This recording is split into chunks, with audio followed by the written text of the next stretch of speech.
आज 15 अप्रैल 2025 को रावलपिंडी के सदर इलाके में वाक़े केएफसी रेस्टोरेंट पर 10 से 12 मुसल्लह अफराद ने हमला कर दिया।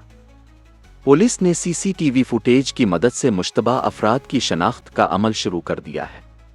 हमले के दौरान मुल्ज़िमान ने अमले को हरासा किया और रेस्टोरेंट को शदीद नुकसान पहुंचाया।